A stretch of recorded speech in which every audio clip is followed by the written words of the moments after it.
आज है हमारा साइट विजिट डे। आज हम जा रहे हैं साइट पे। साइट का क्या वर्किंग चल रहा है, किस तरीके से साइट पे कारपेंटर वर्क कर रहे हैं, पेंटिंग का वर्क चल रहा है, क्योंकि हैंडओवर पे साइट है। अभी हमारा 27 और 30 के बीच 3 साइट को हैंडओवर करना है। तो वहाँ पे क्या प्रोग्रेस चल रही है उसको दिखाने के लिए आपको ले चलती हूँ मैं हमारे साइट पे।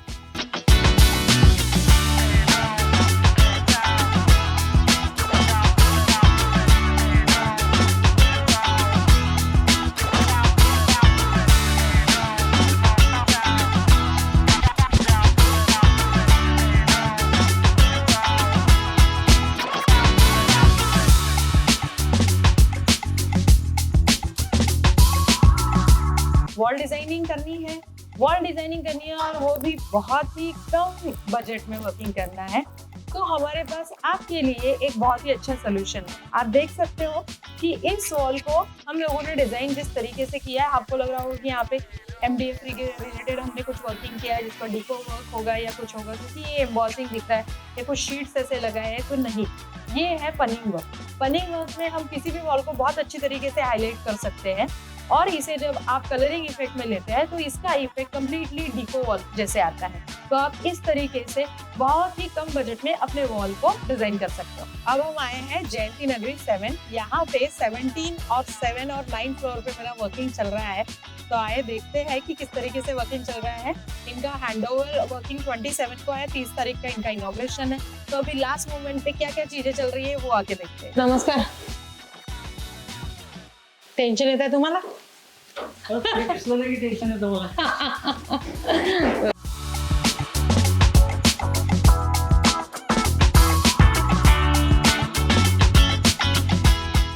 वॉल पैनलिंग, इतना सारा वॉल पैनलिंग करते रहता है। ये यहाँ पे क्या दिया है? Oh my God, look at this. ये कॉमन डक्ट एरिया है जहाँ से सर्विसिंग वर्क किया जाएगा। तो कंसर्न ये था कि ये जैसे इनका मेन डोर है और उसी के जस्ट साइड बाय में ये आ रहा था। इसमें रेड कलर का एक अलग सा ही दरवाजा लगा हुआ था। तो हमें तो हमारा ब्यूटिफिकेशन वर्क करना ही है, तो फिर से वही दिमाग चलाना ही पड़ता है। तो बेसिकली हमने क्या किया है कि यहाँ पे पैनलिंग वर्क कर दिया है और ग्रूविंग के साथ उसको कैमोफ्लेज में वर्किंग कर दिया। तो आप देख सकते हो कि ये सिस्टम में कहीं आपको डोर जो है वो नहीं दिखाई देगा। तो इस तरीके से आप बहुत अच्छे तरीके से आपके अपार्टमेंट में अगर कोई ऐसा पोर्शन आ रहा होगा डक का, तो आप इस तरीके से एलिवेशन कर सकते हो।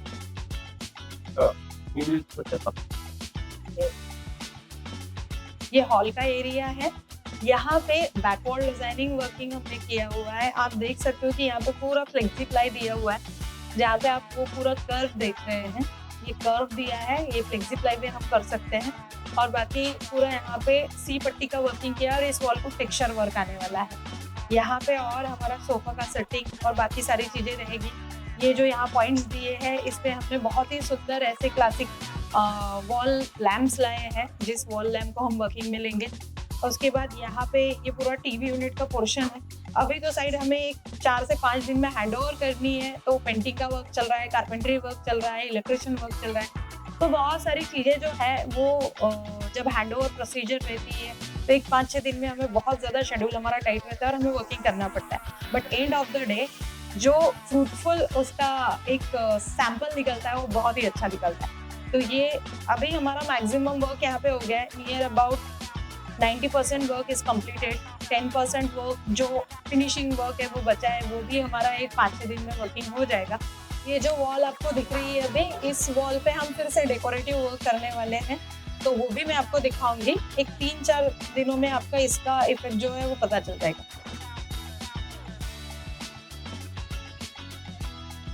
ये इनका डाइनिंग एरिया आ रहा है। डाइनिंग एरिया को भी हमने बहुत अच्छी तरीके से डेवलप किया है कि कहीं पे सर्कुलेशन स्पेस का कोई इशू ना हो। वॉल डिजाइनिंग वर्क आ गया है, मंदिर आ गया है, ड्राई काउंटर एरिया भी यहाँ पे आ गया, एक सर्विस काउंटर हम जिसे बोलते हैं। तो सारी चीजें इतने एरिया में हमारी बैठ गई है। आपको और एक चीज दिखाती हूँ कि ये भी इनका एक ऑफसेट आ रहा है। ये आपको लग रहा होगा बाहर से कि ये वॉल को हमने कुछ वर्किंग किया है, पर इसके अंदर हमारा स्टोरेज है।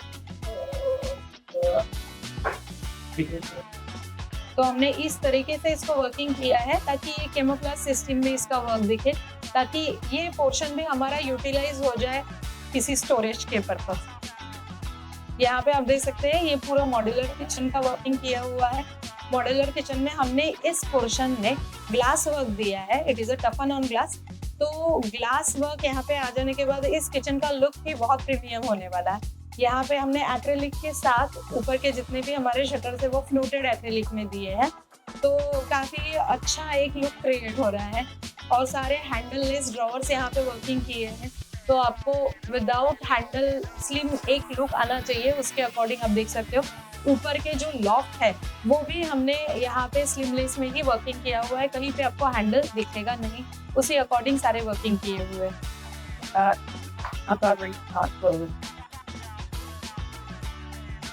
ये इनका कॉमन बेसिन एरिया है, आप देख सकते हो हार्डली यहाँ पे 1 फीट का स्पेस है, और 1 फीट के स्पेस में आप किस तरीके से डिजाइन कर सकते हो। तो हमने उस कंडीशन में वर्क किया हुआ है कि 1 फीट का पोर्शन लेके हमने सिंक का पोर्शन को राउंड वर्क कर दिया है। और ये है फ्लैट स्कीम। तो फ्लैट स्कीम में जैसे इनके कम्प्लीटली ये जो आते हैं पूरा इनका सैराडेरी रिलेट इफेक्ट, प्लम्बिंग रिलेट जो आता है ये ऑलरेडी बना हुआ था, जिसे हम कुछ नहीं कर सकते। तो हमें हमारा ही सिस्टम कुछ ऐसे बनाना पड़ता है कि जिसमें हम ये सारे डिजाइनिंग वर्क कर सके। तो हमने कुछ ऐसा डिजाइन किया है ताकि ये स्ट्रेट भी लगे, हमारा जो बेसिन है वो भी छोटा ना हो, और बहुत अच्छे तरीके से इसका वर्किंग करेंगे। अभी इसकी बैकलॉग में भी हमने कुछ डिजाइन किया है, जब लास्ट इसका व्यू आपको देखने के लिए मिलेगा तब कंडीशन कुछ डिफरेंट रहेगी। ये इनका मास्टर बेडरूम है। मास्टर बेडरूम में बैक साइड एरिया में वॉशरूम आ रहा है, पर हमने इतना पोर्शन जो है, इतने पोर्शन में हमने यहाँ पे वर्किंग दिया हुआ है, एक प्लाई का पार्टीशन वर्क किया है। और पार्टीशन वर्क करके दोनों साइड में इन्हें साइड टेबल चाहिए थे, और वहाँ पे इनका चेंजिंग एरिया है, तो इन्हें चेंजिंग एरिया के लिए भी एक सेपरेशन चाहिए था। तो ये पार्टीशन की वजह से इनका जो रूम का सेंट्रलाइज पोर्शन निकलता है, और दोनों साइड में आप देख सकते हो साइड टेबल आ गया है, जो विजन मुझे चाहिए था वैसे मिल रहा है। और हमारा यहाँ पे जो एंट्री करने का जो पोर्शन है वो भी कम नहीं हुआ है, वो भी एकदम मिनिमम, हमें जितना चाहिए है उतना कन्वीनियंट स्पेस हमें मिला हुआ है। अंदर साइड में हम देख सकते हैं ये चेंजिंग एरिया है, यहाँ पे जो वॉर्डरोब बना है, ड्रेसिंग यूनिट दिया हुआ है, और इतना एरिया 3 फीट के अराउंड आपको मिलता है ओपनिंग के लिए। यहाँ पे भी हमने इनकी बड़ी बालकनी आई हुई है, जिस बालकनी को हमने डिजाइनिंग वर्क करने के लिए लिया है। अभी बहुत सारा मटेरियल आया है जो अभी पूरा यहाँ पे सब सर्कुलेट होगा, तो इसका भी लुक काफ़ी अच्छा आएगा। यहाँ पे हमारे शटर्स आने वाले हैं, ये ग्लास शटर्स रहेंगे, तो ये भी प्रोफाइल प्लस ग्लास शटर में वर्किंग किया हुआ है। इसमें इनका लॉकर सिस्टम का अरेंजमेंट भी दिया हुआ है, तो सारी कुछ चीज़ें जो है वो प्रॉपर तरीके से सिचुएटेड की हुई है। ये भी आप देखोगे कि इनको वर्किंग जो करवाना था, study table plus iron table related working करवाना था, और यहाँ पे वर्टिकल नहीं देना था, तो हमने सपोर्ट कुछ इस तरीके से लिया है ताकि ये जो है इसे बेंड ना हो, तो उतना उसमें स्ट्रेंथ आया हुआ है। तो इसे भी हमने अच्छे तरीके से डिज़ाइन कर लिया है। ये इनका मास्टर बेडरूम है, जो ओवरऑल लुक इसका काफ़ी अच्छा आ रहा है। फिनिशिंग होने के बाद और इसका लुक किस तरीके से आता है वो आपको अगले वीडियो में दिखेगा।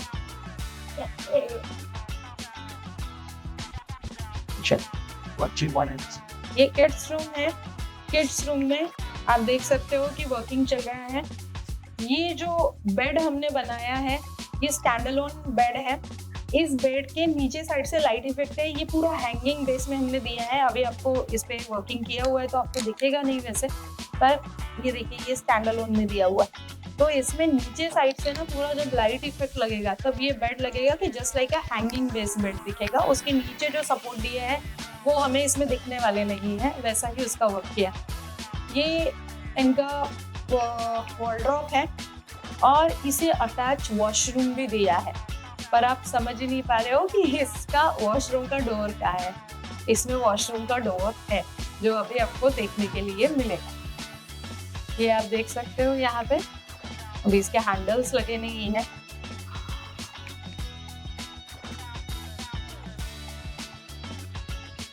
ये जो स्पेस है यहाँ से है वॉशरूम, यहाँ से हम वॉशरूम को यूटिलाइज कर सकते हैं, क्योंकि ये वॉर्डरोब के लिए हमें जो स्पेस मिल रहा है वो स्पेस और वॉशरूम ये सब इनका कंजेस्टेड चीज़ें हो रही थी, इसलिए हमने कैमोफ्लेज जो सिस्टम है उसको यूटिलाइज करते हुए वॉर्डरोब का भी वर्किंग आ रहा है, सारी कुछ चीज़ें प्रॉपरली आ गई है। एक यहाँ पे हमें 2 वार्डरोब स्पेस मिल रहा है जिसमें 2 कंपार्टमेंट मिलेंगे और इसके अपोजिट डायरेक्शन में भी हमने वार्डरोब दिया हुआ है। तो जितना एक कन्वीनियंटली वार्डरोब का स्पेस होना चाहिए एक पर्सन के हिसाब से उतना यूटिलाइज यहाँ पे हो गया।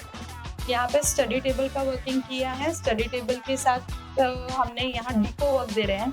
ये ब्लू इफेक्ट में डिको वर्क है, ग्रे के साथ ब्लू का कॉम्बिनेशन काफी यूनिक कॉम्बिनेशन है। और यहाँ पे हमने माइका के अलावा यूज किया हुआ है एक्रेलिक। तो एक्रेलिक का भी इफेक्ट बहुत अच्छा आ रहा है। जैसे उनको ग्लॉसीनेस चाहिए था, शाइनी लुक चाहिए था, ग्लास लुक चाहिए था, जो हमें एक्रेलिक में मिल सकता है।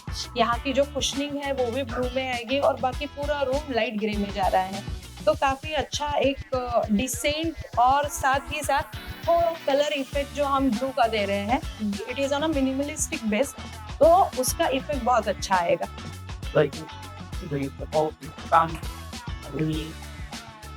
ये इनका गेस्ट रूम है। गेस्ट रूम को भी हमने काफी अच्छी तरीके से डिजाइन किया हुआ है। गेस्ट रूम में आप देख सकते हो कि बैक पैनल है, उधर मिरर का वर्किंग दिया हुआ है, ड्रेसिंग यूनिट, साइड टेबल, तो ये भी काफी अच्छा एक स्पेसियस रूम बन गया है। यहाँ पे हम लोगों ने फैब्रिक माइका का अकॉर्डिंग वर्किंग किया हुआ है। It is on a leather based finish दिख रहा है और उसके साथ हमने दिया है चारकोल शेप।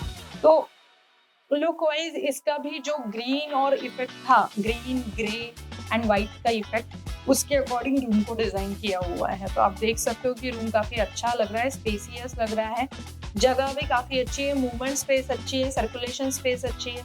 और एक चीज मैं आपको बताती हूँ कि जहाँ पे भी हम बेड क्रिएट करते हैं, तो बॉक्स पैटर्न में अगर हम बेड क्रिएट कर रहे हैं तो इसमें हमें स्टोरेज पर्पस मैक्सिमम जगह मिल जाती है। पर सबका वही एक वर्किंग रहता है कि इसके कॉर्नर्स कैसे, तो हम लोग कॉर्नर्स को भी बहुत अच्छे तरीके से डिजाइन कर सकते हैं। आप कॉर्नर भी देख सकते हो कि यहाँ पे हमने इसे राउंड वर्क कर दिया है और यहाँ पे बिडिंग वर्क आ गया है।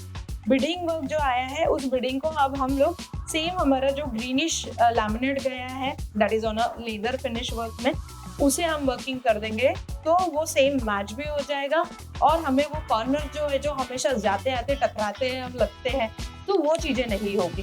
तो इस तरीके से इस गेस्ट रूम को हमने डिजाइन किया हुआ है। इसे भी एक बालकनी दी है और यहाँ पे पेलमेटिंग वर्क किया हुआ है। पेलमेट वर्क आप हमेशा ध्यान रखिए कि जब भी आप किसी फ्लैट स्कीम में जाते हो, आप फ्लैट परचेस करते हो, तो आपको हमेशा एसी जो है वो विंडो के ऊपर आएगा और वहाँ पे जो स्पेस रहती है, जब हम फॉल सीलिंग करते हैं तो स्पेस बहुत कम मिलती है और उस कंडीशन में हमारा एसी वहाँ प्रॉपर लग नहीं सकता और एसी के लिए और दूसरी कोई वॉल भी नहीं बचती है क्योंकि हमारा बेड है, बेड बैक है, वॉलड्रॉप है, वॉल डिजाइनिंग है, तो हम एसी के लिए विंडो के ऊपर ही प्रोविजन कर देते हैं। तो यहाँ पे हम लोगों ने जो पेलमेटिंग वर्क किया है वो इस तरीके से किया है कि इसके नीचे साइड से हमारे सारे कर्टन भी आ जाते हैं जिसका लुक एज अ सीलिंग के अकॉर्डिंग दिखेगा और हमारा एसी भी फिक्स हो जाता है। तो हमें जो स्ट्रेट लुक काफी बड़े ऐसे हैंगिंग्स चाहिए है, आपको कर्टन्स चाहिए है, तो आप इस पैटर्न से पेलमेटिंग वर्क अगर करवा देते हो तो उसके जो रॉड्स है, चैनल्स है, वो भी छुप जाते हैं और आपको पूरा फुल फैब्रिक का एक लुक जो आना चाहिए है उस पैटर्न से आता है। तो इस तरीके से इस रूम को डिजाइन किया है। वैसे तो मैंने हर रूम में पेलमेटिंग वर्क किया है, पर ये रूम थोड़ा बाकी रूम से छोटा है, तो इस छोटे रूम में भी हमने कलर कॉम्बिनेशन जो यूज किए हैं उसके अकॉर्डिंग रूम हमें कॉम्पैक्ट नहीं लग रहा है। तो हमेशा ध्यान रखिए कि कलर कॉम्बिनेशन ये रूम के साइज के अकॉर्डिंग आप दीजिए, वहाँ पे आने वाला वेंटिलेशन किस तरीके से है उससे दीजिए, तो आपका रूम और भी ज्यादा बड़ा लगेगा, ना कि छोटा दिखेगा। क्योंकि सबके वही थॉट्स रहते हैं कि रूम छोटा है, उसमें बेड भी आएगा, ड्रेसिंग भी आएगा, वॉल डिजाइनिंग भी आएगी, कर्टन्स भी आएंगे, वॉलड्रॉप भी आएगा, तो हमारा रूम कॉम्पैक्ट दिखेगा। ये सबके कंफ्यूजन्स रहते हैं ऐसे, पर आप किस तरीके से उसे डिजाइन करते हो उस पे सारा कुछ वर्किंग जो है वो डिपेंडेंट है। तो आप अगर इंटीरियर डिजाइनर के पास जाते हो तो वो इंटीरियर डिजाइनर ही आपको उस तरीके से समझा के बताएगा कि किस तरीके से एक छोटे रूम को हम अच्छी तरीके से वर्किंग करके दें।